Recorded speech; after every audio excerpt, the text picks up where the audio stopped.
So I've got these snake plants here, and then I also have all of my Sansevieria trifasciata on the ground over here, as well as a tray of propagations that I want to show you in a second, plus my snake plant wall back over there.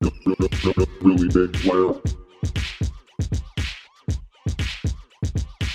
Hi everyone, it's Caitlin from Really Big Plant. Thank you so much for joining me. For this video, we are going to be taking a look at every single one of my snake plants. One of the things that I do want to say starting out is these plants used to be known as Sansevieria, and they have been reclassified into the genus Dracaena. Snake plants are one of my most favorite plants. They are just the toughest plants out there. I like to say about snake plants that they're technically a plant because they're actually kind of more just like a really amazing decorative object that you can forget about for a long time and then come back to watering it, and they tend to do just fine. So one of the most common descriptions of snake plants is that they never need water or almost never need water, and they don't need light or barely any light at all. And there are a lot of people now who I've started seeing correcting that information and giving slightly different plant care advice that will lead to having happier plants that grow a little bit faster. But the thing about snake plants is you can kind of put them in the dark and you can basically not water them and they don't die. They are amazing plants. They are super architectural. They're great for design. And one of those reasons is because of how low light and how little care snake plants require in order to stay alive. Not to thrive, but to just stay alive. And for a lot of people who have houseplants, especially people who want to have plants to decorate their space rather than for the purpose of cultivating a hobby that involves a lot of nurturing, snake plants are a great option. In both the plant shops I've worked at, snake plants are my go-to recommendation for anybody who thinks they want a plant, but what they actually want is like a sculpture of a plant or something that kind of reminds them of a plant, but they don't really want to commit to taking good care of it. There are probably very few people like that watching these videos, because if you're already at the point where you're watching plant videos on YouTube and you've clicked onto this one, you probably are a person who's a little bit more invested in plant care. So what I will tell you is that if you want to have a super happy thriving snake plant, put it in a really bright light location and water it when the soil gets dry. If you're going to put a snake plant in the dark, you really have to let it just dry all the way out. And snake plants actually can handle it. We have plants for our own personal enjoyment, and if a snake plant is the only plant that you could put in the dark part of your apartment and it gets a little shriveled sometimes because you can't water it as frequently as it needs to be watered because you have it in the dark, that's okay. And snake plants are going to forgive you for it. So I want to just show you every single snake plant in my collection. So on the table in front of me right now are a whole bunch of different species of snake plants. They're all the ones that I think are the most interesting. And then over next to me, I have a ton of Sansevieria trifasciata, which is the most common type of snake plant, as well as my snake plant wall. So real quick, let's just go take a look. This is my snake plant wall. It's doing really well since I potted it up here. The only one that's a little bit not doing great is this one. The one on the very end is a little bit like sacrificial. The entrance to my apartment is right over there, and there actually isn't that much distance right here. Like, putting this snake plant wall does make the space here a little bit tight, and my dog is demonstrating. But the one on the end, sometimes we like knock into it and stuff coming in and out of the apartment. We crash into it, we snap the leaves off sometimes, and it does fine, which is part of why I love snake plants so much. They just can handle it. This one leaf has been kind of bent over, and it's been kind of bothering me actually, so maybe I'm just gonna go get some scissors and cut that off right now. Let's do it. Doesn't have that much dirt, and it's a little bit mangled looking because we keep smashing it, but this leaf is definitely kind of sad, so I'm just gonna cut it off. Although, you know, it's been broken like this for months, and it's still alive and is doing totally fine. So like, I don't have to cut it off. All right, over time, they start to lean away from the wall and kind of towards the light. So then what I'll do is I'll just take the whole thing and rotate it so that it's like supported by the wall. So this one, I'm gonna just turn it this way. And it's looking pretty good again. the rest of them are doing great. There's a lot of new growth in these plants. It's actually gotten a lot taller in the time that it's been over here. I love my snake plant wall here. I look at it every day and just appreciate it. So I think it's really great, and I hope you like it too. Okay, so let's move on to some more snake plants. Take my propagation with me, show you what I'm gonna do with this in a second. Okay, so over here are all of my varieties of Sansevieria trifasciata. Sansevieria trifasciata is like the classic snake plant. There are a whole bunch of different varieties. We just saw my snake plant wall. That is Sansevieria trifasciata Zeylanica, which is just like the green pattern one. It's just green on green. And I've got another one right here. When I first got it, it fit completely inside of a grocery store shopping bag, and now it's like many feet tall, and somehow it just completely crept up on me, and I never even noticed it was growing. Watching the snake plant grow and get taller made me realize that the snake plants actually grow a lot faster than I had thought. It's just that because they're not constantly growing new leaves, think that they're not doing anything, but they are, and they're growing. This one lives on the top of my refrigerator normally, up there. This is like pretty much the only plant I keep in my kitchen because it's too dark in there. This one lives permanently in my kitchen, and it's champion. This one's kind of funny. This is a snake plant that I propagated in its entirety a while back. I just cut every single leaf, and it took a while to start growing back, but it's doing fine. Here is the Laurentii variety, and the Laurentii has a yellow edge all around the outside, and it's the other most common type of Sansevieria. This is the Sansevieria Moonshine. It's got a much lighter leaf. One thing about this plant, because it is a lighter color, if you put this in too dark of a location, it turns much darker. I think like the Laurentii with the yellow edge and the Zeylanica are gonna be better candidates for a really dark environment because they won't change as much. And then this is just a little propagation of the Sansevieria Moonshine. This is a propagation from the Sansevieria Moonshine that I put in a dark spot. And as you can see, the new leaf that grew out has reverted to a Zeylanica. So yeah, for the Moonshine, if you want to keep them that really light green, you're gonna wanna give them a little bit more light. I would say at least like a medium light condition, but probably not like super low. So this one, it looks a lot like the Laurentii, but if I put them next to each other, you can kind of see that this one has a lighter color than this one does, the green part at any rate. And even the yellow is a little bit lighter. This is a variety that is called the Sansevieria Laurentii Silver. I've got my little boo-boo band-aid on here. When I was setting up for filming, I accidentally like smashed my butt down on this plant when I bent over, and I snapped this leaf down the middle. So I put a little piece of tape on it to try to close the leaf up because I created this like, I can show you. The leaf is like split down the center from where I sat on it. I'm super graceful, you guys. But yeah, you can see how the leaf has this split down the middle. So I just put this piece of tape on here. Realistically, it's not gonna heal. People always ask like, oh, will this damaged leaf get better? And the answer is no. So this is really wishful thinking, but I've got a little band-aid on this plant just to see what happens. This is also that silver Laurentii. I also have this variety of Sansevieria trifasciata. This is the variety that's known as the like, I think it's like black gold. This one was gifted to me. Well, it wasn't gifted to me really. Someone threw this out. They brought it into the plant shop I was working in, and they had this planted into a pot, and they thought that it was just awful for some reason. I tried to convince them to keep it, but they did not want it anymore, and so I brought it home with me, and I'm really glad to have it because this is actually kind of an unusual or more unusual variety, slightly more difficult to find than some of the other types of trifasciata that's got this black inner leaf and then the yellow edge with like a little bit of like patterning on it. I think it's really cool. I really tried to convince the lady to keep it, but she really didn't want it. So it's mine now, and I'm happy about it. This one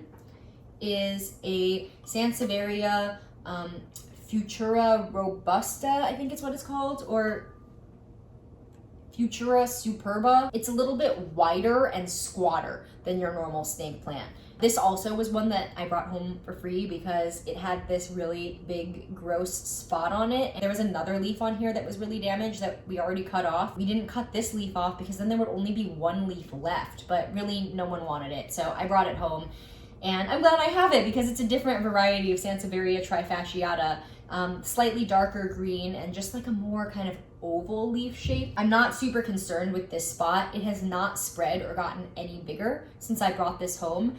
And if I really felt bothered by it, I could go in with a clean knife and cut it out, just excise it, and it would be fine. But yeah, this hasn't been spreading, so it's fine. It's a little blemish, but it doesn't really bother me too much. What? Okay, so I've got 4 of these Sansevieria trifasciata Hahnii. Hahnii being the variety name for this type of bird's nest, like rosette forming, compact growing type of Sansevieria trifasciata. I, for some reason, have a really hard time remembering the names of these rosette varieties because they somehow all just seem really similar to me. Like, there's this one which has like silver in its name, silver star, yellow star, forest star. Shoot, I completely can't remember. Okay, I'm just trying to look up what the names are of these different varieties, and I've been looking for like 10 minutes and I can't figure it out. I think that's why I can't remember what the names are. It's because I never really knew them or was never really sure of which one was which in the first place. I believe this one is the Hahnii Gold.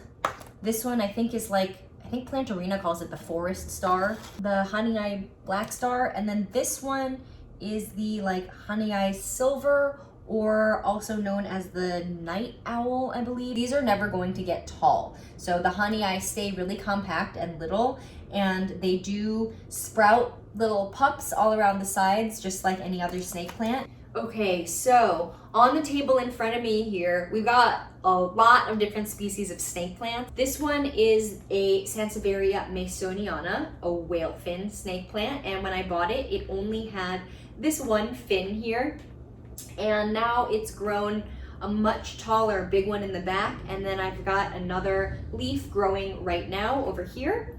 It's a little bit of a funny shape, and one of the things that I've noticed about Whalefin Sansevieria is that while they do get sold looking like a whalefin, a lot of times as they continue to grow, they do grow leaves that look kind of different. This one is also a Whalefin Sansevieria. It's growing this leaf out to the side like this because I have it in a location in my bedroom where this is just to the side of the window, and this leaf grew out in kind of a funny direction because it was reaching for the light. Probably my favorite Whalefin Sansevieria, this variegated one that's got these yellow stripes, and it's growing a new leaf, and I just think it's so cool and beautiful looking with these really vibrant stripes on it. I have this Sansevieria trifasciata here. This is a Moonshine variety. I separated it out because it's got this one leaf that's just really fat and kind of reminded me of a Whalefin Sansevieria.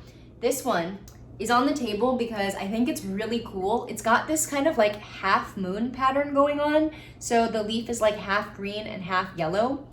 And this actually grew off of one of my Sansevieria Laurentii. It was just this leaf, and I decided I was gonna pop off this pup when I saw how cool this leaf was and try to propagate it just to see if I could get the plant to continue growing this pattern.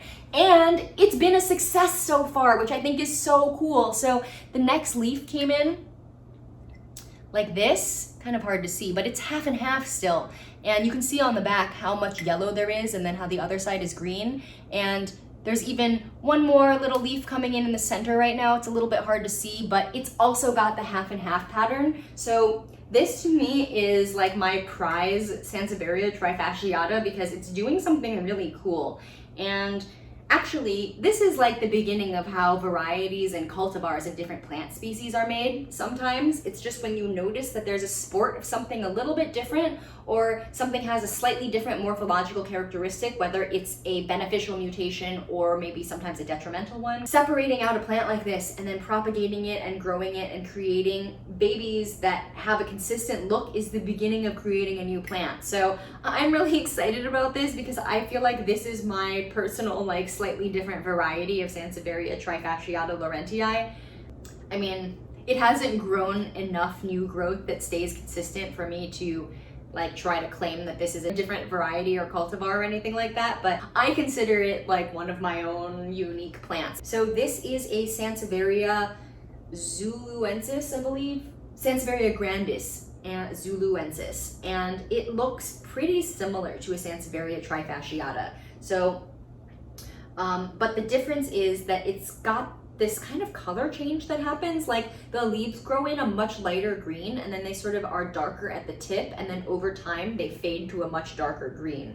And the other difference about this plant is that the leaves are pretty wide and kind of like a little bit more ruffly, less spear-like than your standard trifasciata, but it does have a whole range of ways that it can look. This one over here is a Sansevieria cylindrica, and it is cylindrical. It grows these leaves that just come up straight and round, and they don't have any kind of like divot down one side. They're just perfectly cylindrical, and it's a pretty common one, I'd say. I think that you probably could find a Sansevieria cylindrica without too much difficulty, at least if you're in a city. It's one of the more commonly sold types of snake plants that I've seen out there on the market. And along that same vein, there's also the dwarf variety of Sansevieria cylindrica, which I've got right in front here, known as the starfish Sansevieria. It's a variety of Sansevieria cylindrica, and it grows shorter and fatter, and with the leaves more in kind of like a starfish pattern. And I just think it's really cool. The other thing I just wanted to say about this one, the Sansevieria starfish, the cylindrica Boncel, is that I've worked in multiple plant shops, and men like this plant, and it's just the one that they're like, oh, that plant is super cool. I think there's maybe a reason. This is another pretty common type. This is the Sansevieria Fernwood.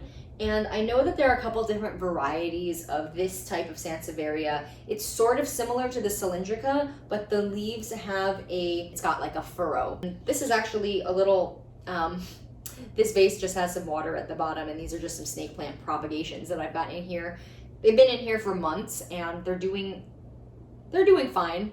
Sometimes I forget to put water in here, and it just dries out for weeks at a time, and it doesn't have any effect on these propagations. I mean, besides them not growing much, but they have been growing in here. And I just think this variety is really cool too, the Fernwood, and it is a little bit easier to find. I think that like last time I was at Home Depot, I saw a really big one for only like 35 bucks or something, and it was huge. It was like 3 feet across and several feet tall. So these ones, if you're looking for a slightly different type of snake plant, the Fernwood is a really good variety. They're really like wicked and kind of spooky looking because they form these really long spikes that are kind of thin and pointy, and they point in every direction. So that's a really cool one too if you're looking for a snake plant to fill some space.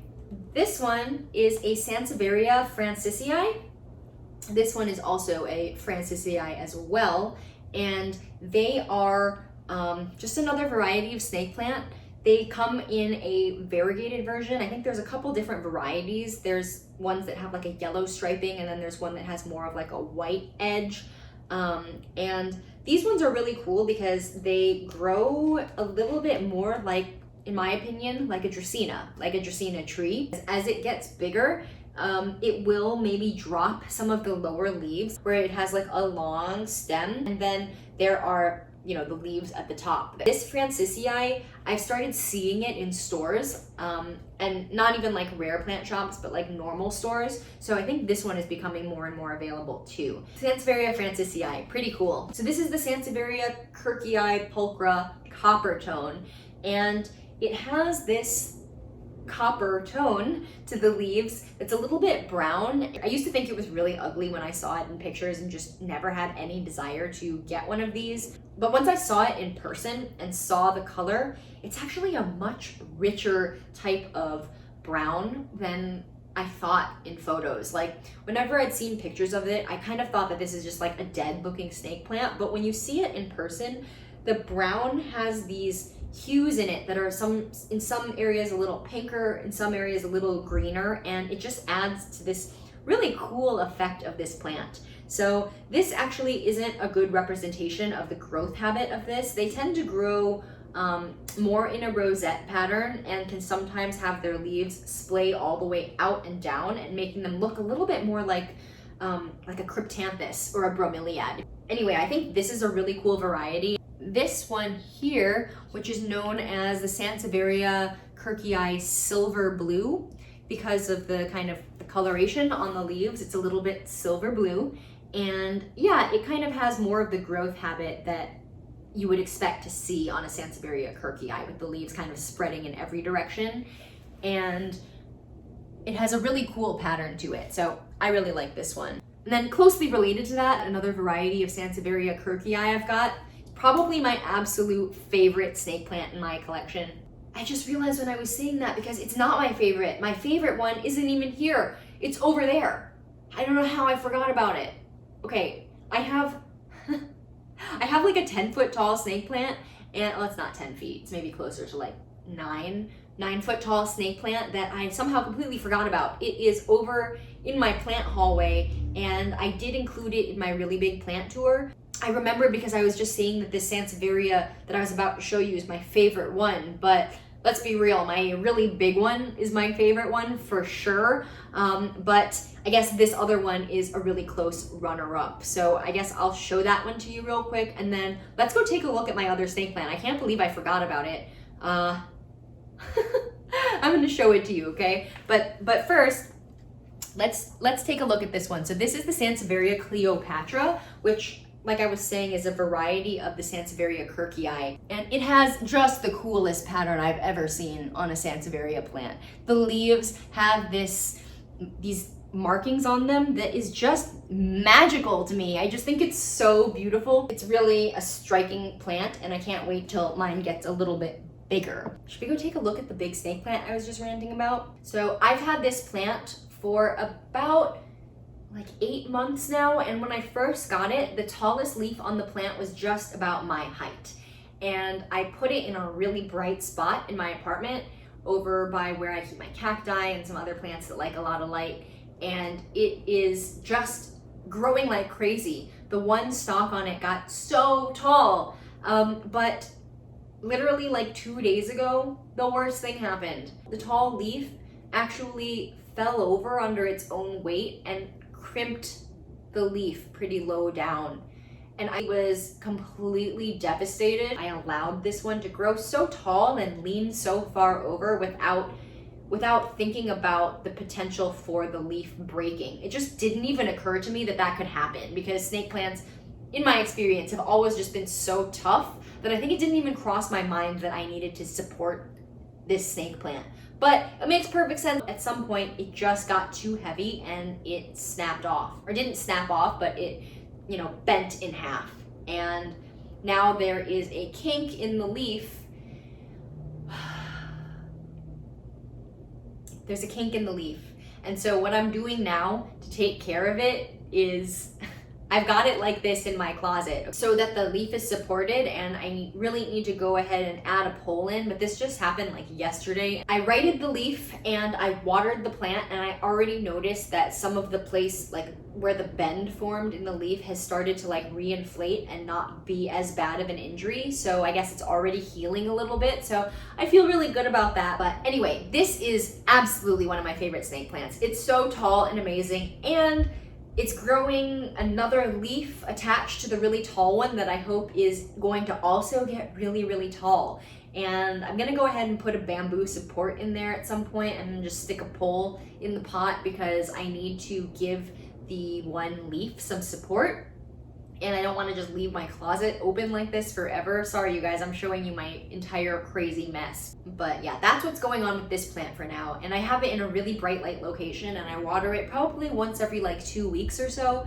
And it just does really, really well. So there's the situation with that plant right now. It's a little bit wounded, but I'm hoping that it's gonna recover. And I'm keeping my eye on this leaf, because if it seems to me like it seems to be declining at all, I'm gonna chop it off and propagate it. And then I'm gonna have like, a 7-foot tall snake plant propagation, which I think would be really cool in and of itself. There's always a silver lining. So if anything does happen with this leaf, or if it seems like it's not healing up, I'm definitely gonna propagate it, and I would show that to you guys. But for now, I really, really don't wanna cut it. So this is the Sansevieria phillipsi. It looks kind of similar to the Sansevieria cylindrica, except the leaf is not completely cylindrical, but it has a little bit of a canal through it. So This is just another variety that, being honest, like I don't know if I think this one is extremely interesting. It's maybe just different, and I like it for that reason. Oh, how could I forget? This one is my Sansevieria Hahnii, also known as the Sansevieria baseball bat. And the reason for that is because it's so thick and heavy. I can't convey this well over the video, but if you were to pick up this plant, you would be shocked at how much it weighs. It's extremely heavy. Like, compared to every single other snake plant I have, this one has something special going on with it. It's so thick. You can tell when you interact with this plant in person that there's something really different about it. It is really heavy, and I think that's where it gets the name baseball bat, because I feel like you probably could like hit a baseball with this plant and it wouldn't do any damage to it. Well, that's probably an exaggeration. It probably would break the leaf, but you could come a lot closer with this one than any of the other Sansevierias. Like even like the cylindrica that I got here, like the leaves are bendy, you know, they're a little bit flexible. This one has no flex, no give. These leaves are just really thick and tough and robust and sturdy. There is like a blue version, a pink version. The one I have is just the plain version. And I actually have been looking for the pinker one, which has a coloration a little bit more like the kirkii pulchra copper tone, but I haven't been able to find it recently that, you know, for a price that seems reasonable to me. So that one is not part of my collection yet, but I am looking out for it. This is the Sansevieria Fisherii? Yeah, Sansevieria Fisherii. And it also has this kind of like thick, unyielding, unbending leaves. So the Sansevieria Fisherii, oh, I just noticed it's growing a little pup down here. So exciting. Yay. Okay, so this one is growing a little baby. And yeah, this is another really thick one with those kind of dark leaves. This one is the Sansevieria Ed Eby.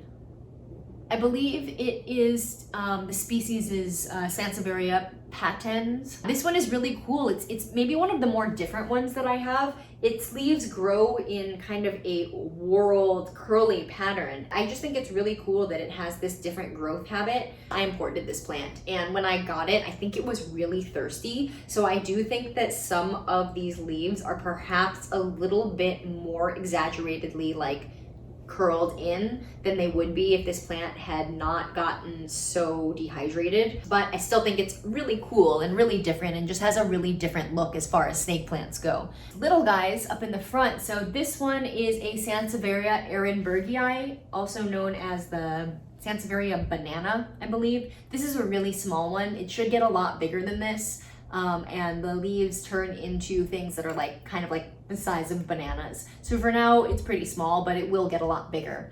And this one, which looks kind of similar, is the Sansevieria rarita, and this one is a dwarf variety that will stay really small and kind of compact growing. So I think this one's just really cute too, and I like it. It's a little guy. Oh, this one. This one is known as the Sansevieria Crocodile Rock, and it's a hybrid. I think it's a cross between like the cylindrica and the Bailey, which I don't have, but I'm not completely sure on that. But it's called the Sansevieria Crocodile because it does have a little bit of a different patterning on its leaves. And then here, I just have some Sansevieria cylindrica propagations that I took a really long time ago and stuck them into that tiny pot. And I almost never water it, so it's like basically not grown at all, but it hasn't died either. And that's the amazing thing about snake plants, is that if you're looking for a plant that can give you peace of mind, it is a snake plant. It's gonna be a snake plant. You can just neglect it. The one thing that you can't do with snake plants is overwater them. Okay, so this is a tray of some snake plant propagations that I've got. I don't normally keep them all together like this. I kind of have them all spread around in my apartment. I love propagating snake plants. I'm always propagating my snake plants, and I like to just stick them in these vases of water, and I just love how they look as just a decorative item in a vase. I think they just look so cool. I really, really love them, and you can get creative with what types of vessels you use to hold the cuttings. This is a Sansevieria Fernwood, which is not a trifasciata, but everything else in here, besides this guy too is also a Fernwood, but everything else is just Sansevieria trifasciata. The thing that I love about the snake plant propagations is that unlike other propagations, they tend to not really have too many complaints, just like, you know, the parent plant. the water propagations tend to just like live indefinitely, at least in my experience. So this one, these cuttings have been in this vase for over 2 years now. And actually all of these cuttings I picked up off the floor at Home Depot or like Lowe's. I can't remember which one it was. In the plant section. I found all of these like on the ground. This one even like, there was a paint can on top of it and you can see the scar from where the paint can was. And I bought some other plants that day, but I just like picked these up off the ground because they were gonna be garbage anyway. And some of them had some like rotten areas on the bottom, which I cut off when I brought them home, and I just washed them off pretty thoroughly and popped them in this vase, and they've literally been in here for 2 years. Most of them have grown pups by now, and there's like a good amount of roots in here, and sometimes I let this vase be completely dry on accident, but like for like weeks at a time, and then we'll finally remember to add water in, and it just keeps growing and they're doing fine. So all of the rest of these too, they've been in here for a while, pretty much all of my cuttings. And oh, this one's completely dry. See, this one has absolutely no water in it, and I don't know how long it's been that way, but there's pups in here, and I'll add more water in and it's gonna be fine. So I've noticed like with other plants, if you let them dry out and then you put water in them again, because the roots will have died and dried out, a lot of times when you put in water, everything will start to rot because there's dead roots. For some reason with snake plants, that just doesn't seem to happen, at least in my care. I've only had a couple of instances where my snake plant propagations have totally rotted. So I love propagating snake plants because they're also one of those propagations that I feel like they do okay if I leave them in water forever, which you're not supposed to do for most propagations. Compared to a lot of other propagations, I don't really care that much about the snake plant propagations. I have so many snake plants, and if they don't really survive, it's okay with me, which is how I've gotten to this point of just having so many like abused little snake plant propagations. But in my experience, they tend to just keep growing, and when you do eventually pot them in soil, they're fine. This is the cutting that I took from my plant wall. I'm gonna just propagate this one too. I don't want this bent part on there, so I'm just gonna cut that off. And actually this piece can be propagated too. The only thing is when you cut them, like try to remember which side was originally the top and which was the bottom, because the direction does matter. So ordinarily I would probably like wait for this to callus over a little bit or just dry up on the end before I stick it in water, but it doesn't really matter. Like it's gonna be fine. So I'm just gonna go ahead and stick these in this jar. And that's it.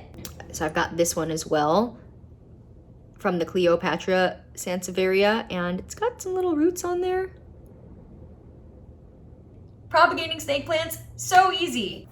All right, everyone, those were all of my snake plants. I really hope that you enjoyed this video. It was really fun for me to do this and to gather all of my snake plants into one place. I'm honestly like pretty impressed with my own collection, if I do say so myself. I have more snake plants than I thought I did, and it was really fun to go through and show them to you. If there's any plant that brings me like that true pinnacle of plant happiness, it's snake plants, you guys, because of the combination of how easy they are to take care of and how striking I think they are. I used to really not like snake plants. Like when I first was getting into plants, I was like, ew, what are those? Like I'm not into it. But the more plants I started to collect and the more I started to realize how tough snake plants are, they really just found their way into my heart as one of my absolute favorite. And I would love to hear from you on your opinion on snake plants. I mean, maybe you hate them.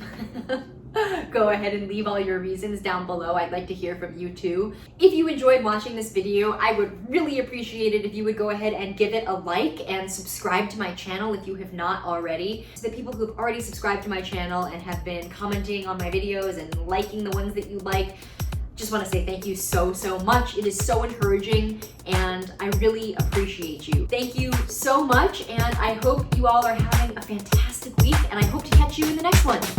Bye.